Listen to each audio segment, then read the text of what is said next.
முன்னாடிலாம் world cup squad எப்பரா release ஆகும் wait பண்ணிட்டு இருப்போம்டா. இப்போ ஏன்டா ரிலீஸ் ஆச்சுன்னு கவலைப்பட்டு இருக்கோம்டா. இங்க வாடா, ஓபனிங்ல ஜெய்ஸ்வால ஸ்குவாட்ல எடுத்த ஓகே, ரிசர்வ்ல ஏன்டா கில் எடுத்து வச்சிருக்க?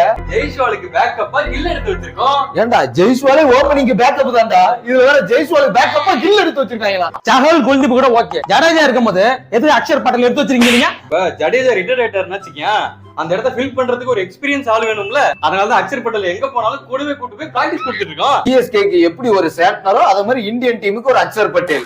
ஆமா ஆமா, என்னடா ஃபாஸ்ட் பவுலிங் யூனிட், அப்படியே ஆர்சிபி பவுலிங் யூனிட் மாதிரி எடுத்து வச்சிருக்க. வேர்ல்டு கிளாஸ் பவுலர் சிராஜ் எல்லாம் எடுத்திருக்கோம். அப்படி வந்து எப்படி சொல்ற? சிராஜை எடுத்து வச்சிருக்கிறதுனால தான் அப்படி சொல்றேன். உமரா ஹர்ஷித் கூட ஓகே, எதுக்குடா நடராஜன் எடுக்கல? நீங்க சொல்றா பதில் சொல்றாங்க, சொல்றா பதில் வாய் திறந்து.